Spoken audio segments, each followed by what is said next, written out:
आज का सवाल, जो हमारा इस्लामी साल है वो अलग है और जो ईसाई साल है यानी कि जो 1 जनवरी से शुरू होता है वो अलग है।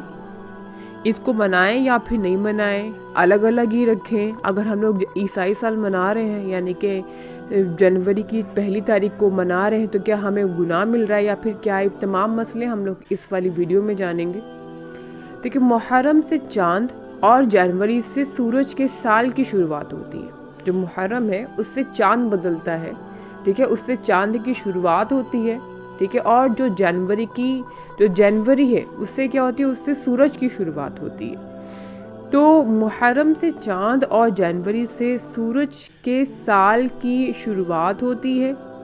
तो इस चीज़ में इस्लामी और गैर इस्लामी साल वाली कोई भी बात नहीं है। चांद और सूरज दोनों क्या है, रब तबारक व ताला ने ही पैदा की है, रब तबारक व ताला ने ही बनाए हैं, ठीक है। और ये दोनों क्या है, रब तबारक व ताला के ही हैं। दोनों के हिसाब से साल हमारी आसानी के लिए ही बनाया गया है।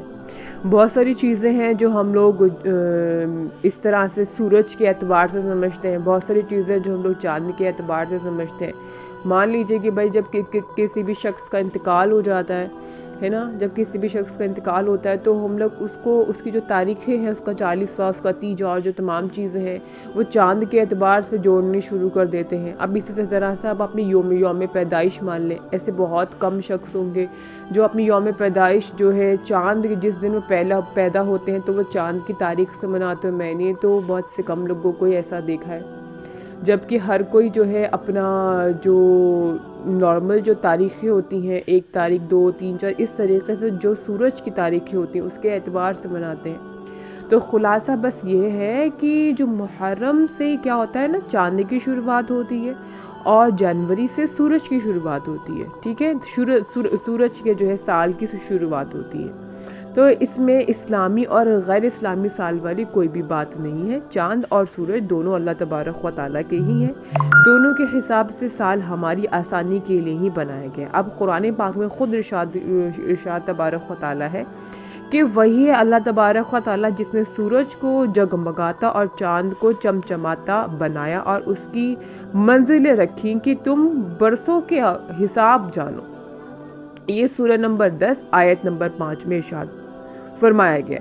तो रही बात कि हमें अब हैप्पी न्यू ईयर कहना है या फिर नहीं कहना, 1 जनवरी को मनाना है या फिर, देखिए 1 जनवरी मनानी कोई भी ख़राब बात नहीं है, ना ही मुहर्रम की 1 तारीख मनाना ख़राब बात है। बस बात यह है कि अगर मान लीजिए आप मुहर्रम की 1 तारीख भी मना रहे हैं तब भी उसमें देखा जाएगा कि आप मना कैसे रहे हैं। भले ही वो मुहर्रम आप एक इस्लामी साल समझ के स्टार्ट कर रहे हो, लेकिन अगर आप उसमें काम ख़राब कर रहे हो, नाजायज़ काम कर रहे हो, तो उस मुहर्रम के सेलिब्रेशन में भी आपको गुनाह ही मिलेगा। और रही बात जनवरी की 1 तारीख की, तो आप उसे भी मना सकते हो, दूसरों को दुआएं दे सकते हो, खुद दूसरों से खुद के लिए दुआ करा सकते हो। बात उसमें वही है कि आप मना कैसे रहे हो। तो आप जब भी कोई भी चीज़ सेलिब्रेट करो, मामला बस ये रहेगा कि आप जो भी चीज़ करोगे वो जायज़ होनी चाहिए। नाजायज़ तो हर एक दिन के लिए जो है गुनाह ही होता है, चाहे वो अब हम लोग न्यू ईयर सेलिब्रेट करने में करें या फिर कोई और नॉर्मल दिनों में करें। तो उम्मीद करती हूँ कि आप लोगों का मसला समझ में आया होगा। दुआ में याद रखिएगा। अस्सलामु अलैकुम व रहमतुल्लाहि व बरकातुहू।